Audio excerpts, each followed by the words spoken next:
Welcome back, denizens of the night, to V Rising. We finally enter the new zone of Gloomrot, a place mixed with advanced technology and mutants. Our first target in this area is Ziva the Engineer. She is located on the eastern side of Gloomrot South, in a place called the Transcendum Machine Factory.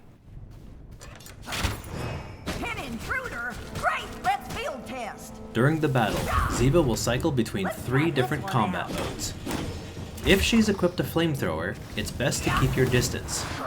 The flamethrower has 2 attacks. She either spews flames in a circle, or she'll leave the flamethrower running and walk towards you.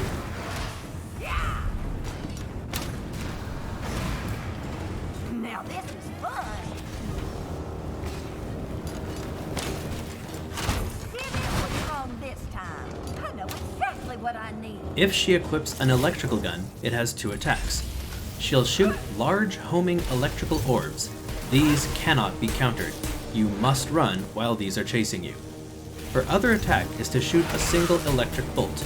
If those bolts hit a wall, they reflect back and split into multiple parts. These are pretty tricky to dodge.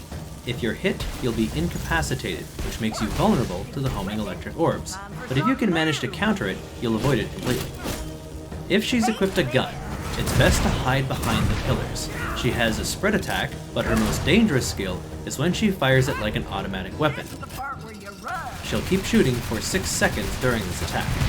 You can counter a lot of these for maximum effect using Ward of the Damned or Frost Barrier.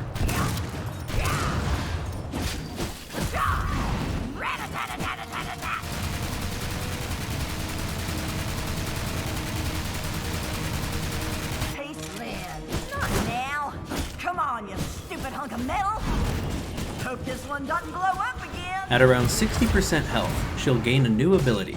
Up and away! She will fly up into the air and enter a dive bomber mode. She'll drop bombs around you that explode and leave a trail of fire on the floor. Halfway through this attack, she'll summon 2 turrets to help. Kill these quickly, but keep an eye out when she switches to a new weapon.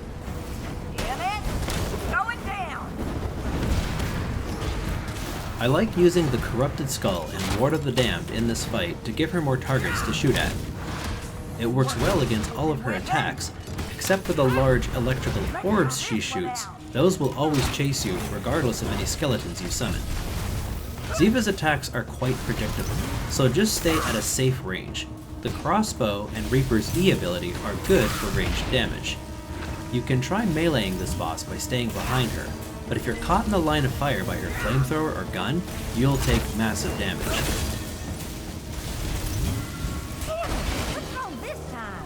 Let's try this one out. The pistols can also be pretty good here, but I still prefer the crossbow for the increased range.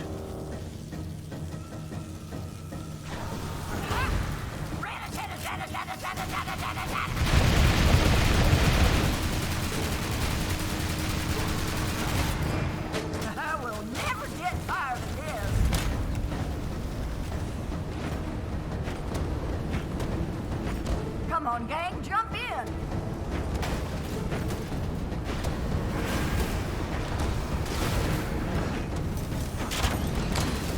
Oh no, not now!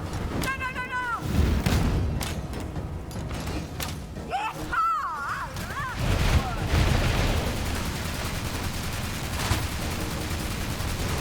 Can't outrun this.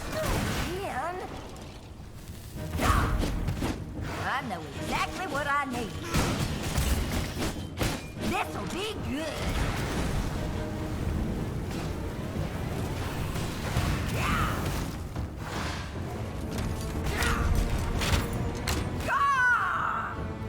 Test results inconclusive.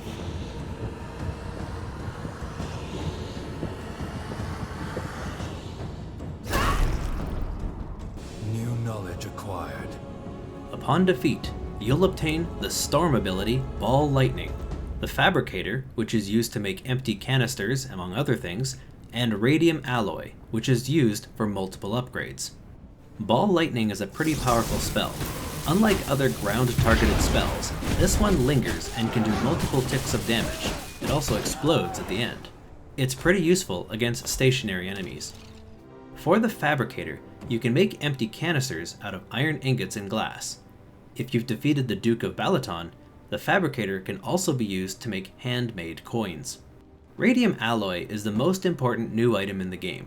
It's needed to build the Ancestral Forge, which is what allows you to reforge shattered weapons. To make Radium Alloy, you need 1 sludge-filled canister, 4 sulfur, or 3 if you're on forged flooring, and 60 tech scrap, or 45 if you're on forged flooring. To make a sludge-filled canister, take the empty canisters you find and use them, either by right-clicking them in your inventory or on the hotbar, next to the sludge pools in Gloomrot South.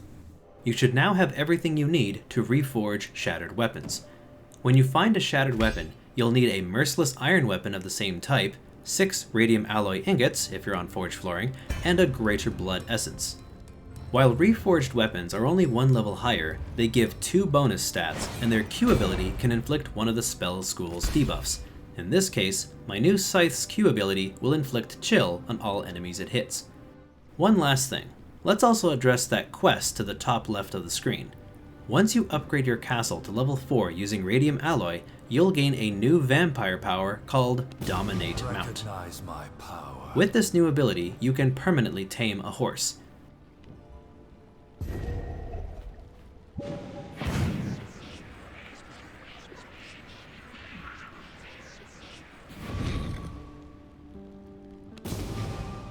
Your horse can now be summoned from anywhere on the map while the Dominate Mount ability is active. Completing the next quest will also teach you how to make saddles at the leatherworking station. Tamed horses no longer need water in their inventory. They now have a slot for the saddle to boost their speed. Since your horse is somewhat permanent, I would suggest looking for a horse with good stats before converting. If you don't like your current horse, hold the T key, or whatever you use for the ultimate ability, to get rid of it and find a faster one. This was quite the introduction to Gloomrot. Between the mutants and machines, I hope you have safe travels. Until then, bloodsuckers, good night.